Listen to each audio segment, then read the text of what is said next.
Nous sommes à l'intérieur de la Villa Boulkine à Hussein-Dey. Elle accueille aujourd'hui le siège provisoire du Musée de l'Afrique après avoir servi pendant des années, entre autres, de lycée. La Villa Boulkine est une villa farce de l'époque ottomane. C'était la demeure de Nafissa, la fille du dernier dey d'Alger. Cette villa a connu au XIXe siècle une extension dans un style néo-mauresque. Les deux bâtisses tombaient pratiquement en ruine quand la wilaya d'Alger décida d'entreprendre des travaux de restauration. C'était en 2017. Quand on est arrivé dans les premiers temps de la restauration, on a trouvé un état de dégradation assez avancé, notamment structurel, avec des dégradations au niveau des planchers, des dégradations au niveau des murs, avec des fissures assez importantes, des dégradations aussi au niveau des éléments architectoniques, que ce soit les marbres, les menuiseries, etc., qui ont subi les affres du temps, et aussi des altérations dues aux infiltrations d'eau, donc avec des pourrissements de bois. Un énorme chantier est alors ouvert par l'agence Ali Pacha Mehdi, une agence spécialisée dans la gestion des opérations complètes de restauration du patrimoine. D'emblée, l'agence s'est inscrite dans une démarche de conservation. On s'est retrouvé avec un style néo-mauresque, par contre avec des techniques du 19e. Donc, je pense aux boiseries, je pense aux céramiques avec la sérigraphie, etc. Donc, on était dans un dilemme en fait de comment faire en sorte que tout soit dans une harmonie pour qu'on ait un bâtiment tel qu'il était à l'époque.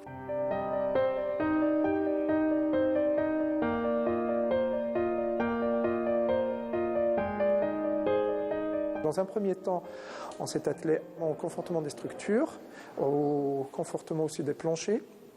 Certains ont été refaits à neuf.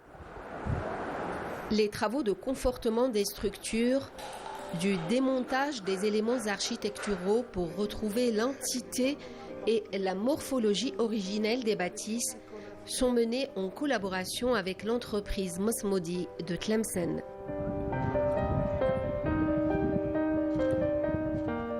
Mehdi Ali Pacha veille au grain. Il est partout, conscient de la responsabilité de la tâche et guidé par la passion du métier. Je suis architecte des monuments et sites protégés, architecte du patrimoine. J'ai été diplômé de l'école d'architecture d'Alger, donc l'EPO, en 2002. Et j'ai poursuivi mes études à l'étranger. J'ai senti ce besoin d'approfondir mes connaissances, notamment sur le patrimoine. C'est un domaine qui me passionnait déjà depuis mon plus jeune âge.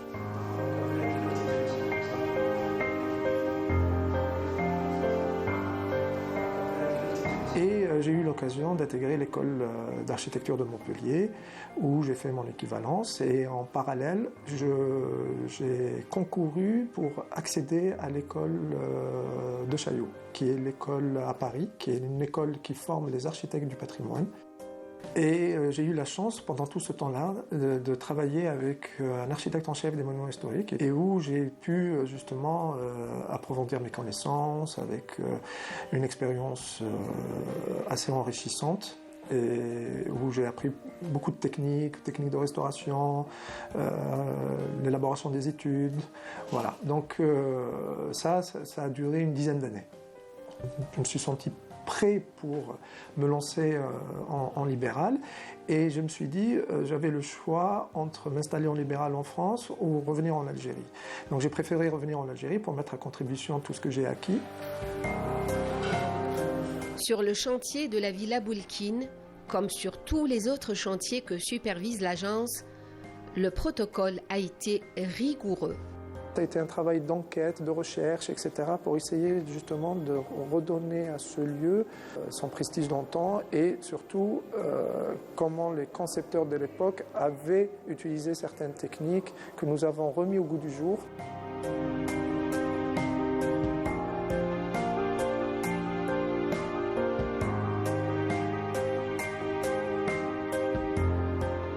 on a pris le parti de rester dans une architecture où on a l'impression de traverser les espaces avec une décoration qui soit la moins traumatisante possible. C'est-à-dire que sur des boiseries qu'on a repris, nous avons repris bien sûr les boiseries telles qu'elles identiques, mais nous avons des vitraux aussi contemporains.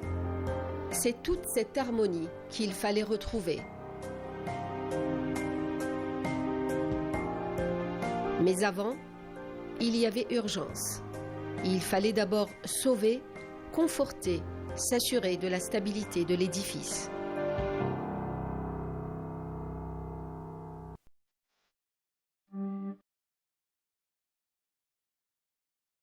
À la Casbah d'Alger, les mêmes équipes sont intervenues pour restaurer 4 bâtisses qui se trouvent au cœur d'un îlot dans la basse Casbah.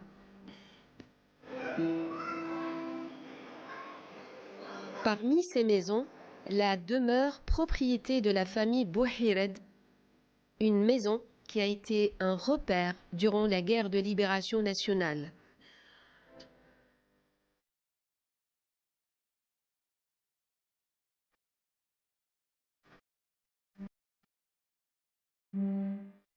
Cette maison a vu défiler de valeureux moudjahidines. Elle leur servait entre autres de cachette.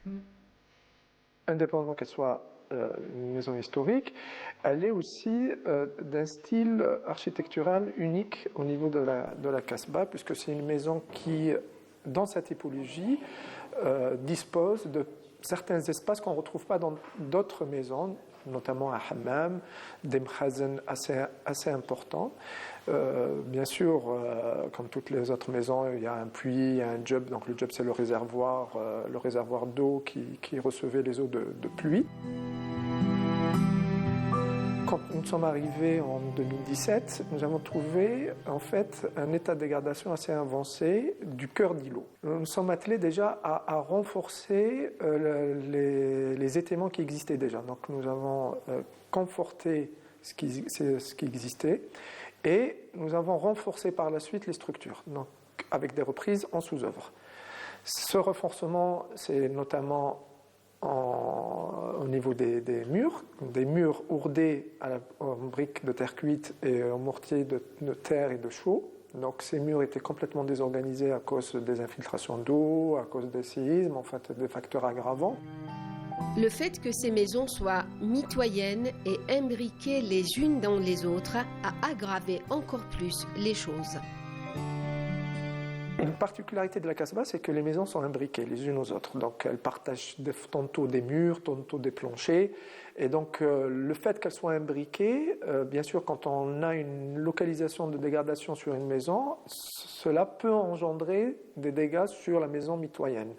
Quand il y a un effondrement de plancher qui est imbriqué en face ou sur la maison de mitoyenne, bien entendu, quand il y a l'effondrement, c'est tout le pan de mur ou là où le plancher est appuyé qui s'effondre et qui cause des dégâts.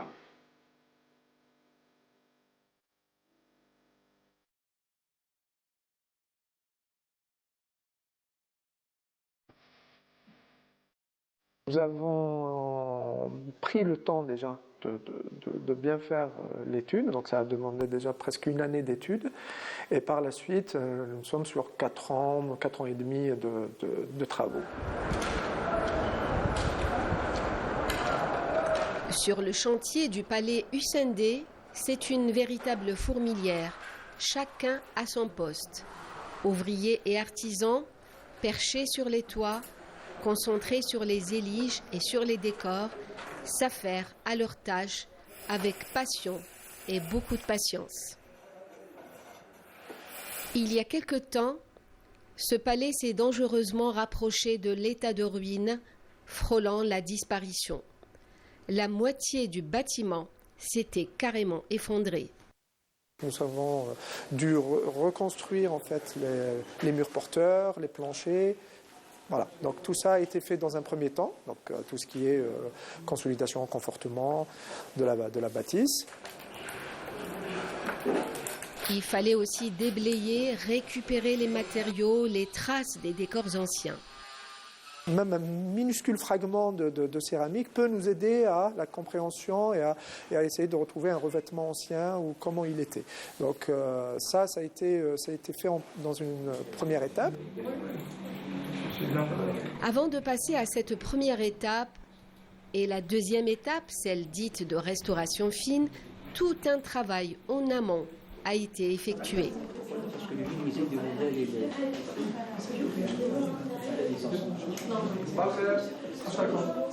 Dans ses bureaux, l'architecte est entouré d'une jeune équipe de collaborateurs. Ils sont chargés de collecter des informations, chercher dans les archives, faire des diagnostics, des plans, des rendus qui mettent en lumière le détail du détail. La restauration, c'est la science de la précision, là où se mêlent plusieurs disciplines. L'une des technologies qu'on utilise, c'est le scanner 3D. Donc c'est le relevé au scanner 3D qui nous permet d'avoir un relevé assez précis et fidèle de la réalité. Donc c'est des relevés au millimètre près. Donc ces stations-là sont assemblées par la suite pour former un nuage de points à partir duquel on réalise une maquette numérique. Cette maquette 3D, on peut avoir les plans, les coupes, les détails et tout ça. Et c'est beaucoup plus précis qu'un relevé traditionnel.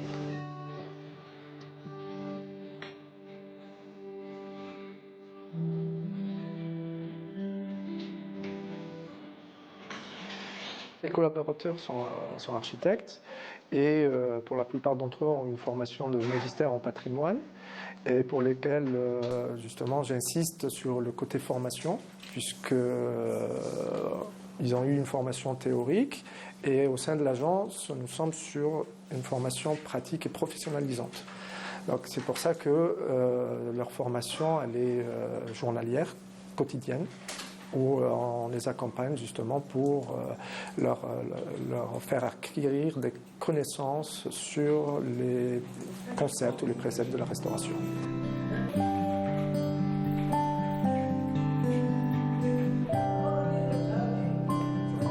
Ce sont surtout des chantiers écoles. Au fil des chantiers, au fil des réunions de chantier, apporter un petit peu notre pierre à l'édifice avec des petites formations, des petites interventions où on montrait aux artisans comment réaliser certaines choses.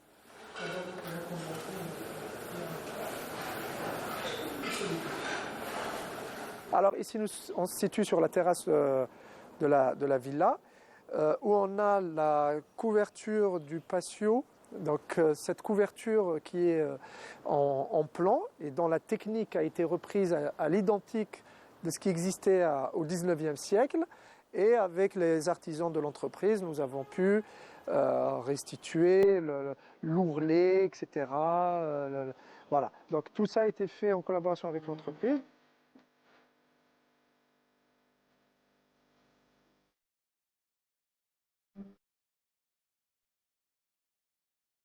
Concernant la restauration de certaines pièces particulières, notamment je pense au bois, au marbre, etc., l'entreprise a pris le choix de mettre sur place plusieurs ateliers dans le jardin, puisque la villa s'inscrit dans un jardin de 12 000 m², qui était plus grand et plus important à l'époque ottomane, qu'on appelait Djenen Bentedey. Ce jardin avait servi d'atelier pour l'entreprise où on a pu restaurer sur place certains éléments sans déplacer ces objets en atelier ailleurs.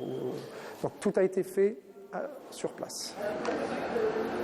Des imprévus peuvent ralentir les travaux qui peuvent révéler aussi de jolis trésors.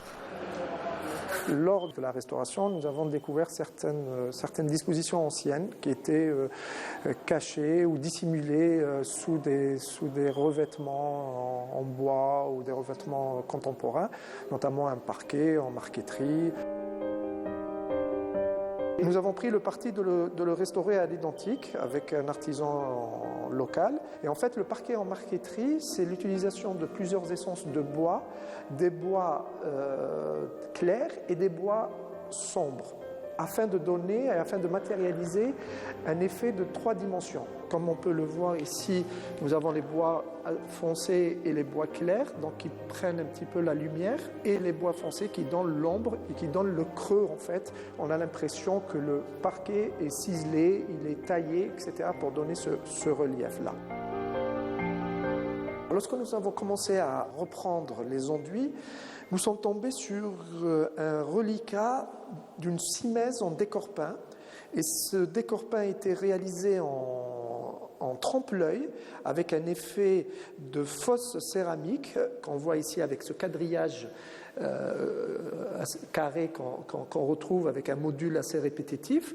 Donc nous avons bien sûr sauvegardé et conservé l'ancien décor, bien sûr en le fixant et en restaurant la couche pectorale, et nous avons continué à reproduire le même motif tel qu'il existait, puisque nous avons trouvé certaines zones sporadiques sur l'ensemble de la pièce qui nous a permis un petit peu de tracer cette simèse et de retrouver l'ensemble de son décor.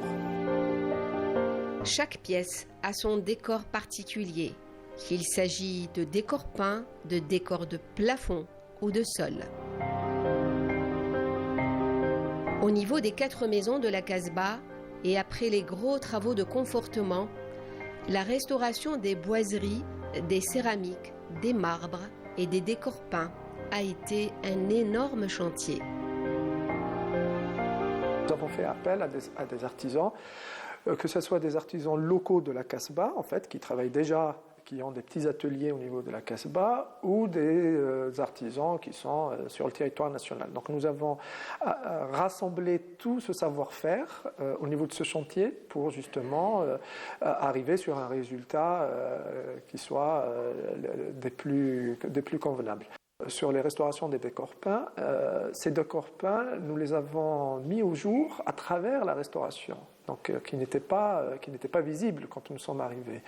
C'est lors de décapage, de certains travaux qu'on a mis au jour ces décors peints et pour lesquels des artisans sont intervenus pour justement restaurer suivant les techniques anciennes.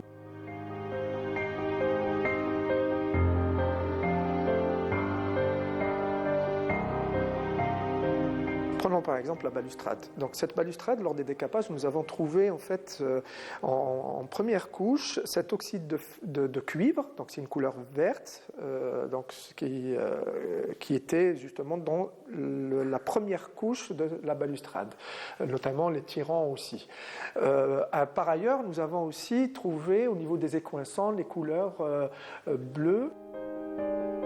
L'une des particularités des maisons de la Casbah, ce sont aussi ces planchers en bois de genevrier de Arar, un bois très résistant qui conditionne en fait la largeur des pièces. À l'âge adulte, le tronc de cet arbre ne dépasse pas les 2,5 mètres. Les restaurateurs se sont attelés à garder, à conserver ces pièces de bois. Sur le chantier en cours au Palais Hussein-D, qui accueillera bientôt le musée de la commune algérienne, les équipes poursuivent leur travail. Sur les décors peints, il y a des décors peints inscrits dans des intrados de coupole. Donc ces décors peints ont subi pas mal de dégradations et notamment un incendie. Donc suite à l'incendie, donc il y a toute la suie qui s'est déposée sur les pigments. Donc dans un premier temps, bien sûr, il fallait nettoyer, il fallait consolider pour ne pas perdre la couche picturale. Et par la suite, les artisans en fait qui interviennent, c'est des restaurateurs. Donc c'est des restaurateurs en décor peint. Les motifs les canaux, tout ce qui était pratiquement مغطي. حوسنا les tons et les couleurs. Après, on a recherché, on a fixé les couleurs et les tons. Et après, on a reconstitué tous les modèles, ce qui est les ballons. On redémarre avec une troisième étape, qui est l'habillement. On utilise toujours des pigments naturels. Sid Ahmed Adjaoud jouit d'une expérience certaine. J'ai cette passion, alors je cherche toujours. Il faut lire toujours. C'est le mot qu'il me dit, mon cher papa. Il faut lire, il faut lire, il faut lire. Et j'ai fait des expériences dans l'atelier et dans les chantiers. L'entreprise de Abdelhamid Msmoudi, qui jouit, elle, d'une expérience d'une vingtaine d'années dans la restauration des monuments et sites historiques, travaille après Boulkine et la Casbah sur le chantier du palais Hussein-D. Ça fait déjà 2 ans, on est presque arrivé à la fin. Et nous avons plusieurs équipes spécialisées dans la restauration du bois, la restauration de l'ancien céramique, la restauration du marbre, la restauration du tuf. On est en train de former. La formation, c'est le fer de lance des restaurateurs du patrimoine. Il y a des efforts qui sont actuellement, il y a des efforts qui sont en train d'être menés, notamment sur la formation professionnelle, avec l'instauration récemment de la filière réhabilitation, donc qui va englober, je pense, à l'avenir même la filière restauration. Donc ça, le résultat, on l'aura dans quelques années. En attendant, le travail se poursuit, la formation se fait au jour le jour et de nombreux projets de restauration se préparent. Nous avons par exemple le palais Medzah à la Casbah, donc, qui sera destiné à accueillir la maison des artistes. Nous avons le palais Dar Sof qui est à la Casbah aussi, Dar Sadaqa qui est à côté de Kchawa. Donc ça, c'est des opérations en étude, donc bientôt seront lancés les chantiers. Aussi, nous avons la mosquée à Et Braham, c'est dans la commune de Mchadallah, la wilaya de Burea. Donc c'est une des plus anciennes mosquées de la période ottomane. Les jeunes architectes qui travaillent sous la supervision de Mehdi Ali Pacha sont très occupés. Je travaille sur le palais El Menzah à la Casbah. C'est en cours de restauration pour que ça devienne une maison d'artistes, pour que ça accueille des activités créatives, artistiques, etc. Donc nous, on est en train de faire le relevé, le diagnostic. Nous avons partagé le travail en partie. Donc par exemple, ma collègue s'est occupée par rapport au relevé au niveau des coupes, les plans, etc. Un de nos camarades, Lias, s'est occupé de tout ce qui est menuiserie, etc. Et moi, je me suis occupé de la partie calpinage, donc tout ce qui est revêtement muraux, revêtement du sol, en céramique, en ciment, en dalle de sol, etc. Je travaille actuellement sur la mosquée de Sol Rosden à Buera. C'est une mosquée ottomane. On a commencé par le relevé, et puis on a fait le diagnostic, et au final, on a fait le projet de restauration. Donc on a terminé les études, voilà. Le chantier va commencer dans une année, mais Lilia, fraîchement diplômée, éprouve déjà une grande satisfaction. Ça m'a fait trop bien de voir le résultat de notre travail, parce que ça nous a pris du temps de faire cette restauration. Et franchement, ça m'a plu le résultat, voilà, de restaurer une mosquée à Sol Rosden et tout. Voilà, parce que pour moi, le patrimoine, c'est la mémoire. Et la société, elle a besoin de cette mémoire. Avant chaque, je pense, intervention, il faut bien lire l'histoire de ce bâtiment. Il faut découvrir comment a été construit, comment la première vision de poser cette architecture pour bien intervenir sur le site. Du coup, il faut bien comprendre le bâtiment avant d'intervenir. C'est quand même très gratifiant de prendre des petits fragments d'histoire qui sont cachés dans des éléments patrimoniaux et de les numériser, de les reprendre et de pouvoir garder d'une façon permanente le projet, de pouvoir le restaurer, de restaurer une mémoire tout simplement. Des jeunes architectes qui ont des rêves plein la tête. Les petites maisons de la Casbah, celles qu'on oublie souvent, c'est les maisons des petites familles qui tombent, j'imagine que c'est ça que je rêverais de restaurer, c'est vraiment les petites maisons, pas les grands projets ou les grands monuments, mais plutôt les petits projets avec une mémoire particulière, des personnes particulières. À la Casbah, comme à Hussein-D pour la Villa Boulkine, des mois, des années durant, les équipes d'architectes, d'artisans étaient mobilisées au chevet de ces bâtisses en péril. Paris gagné, elles ont été sauvées. Alors, c'est vrai que le chantier a duré 4 années. Donc, nous avons supervisé ce chantier. Bien sûr, il y a eu des hauts et des bas dans tous les chantiers.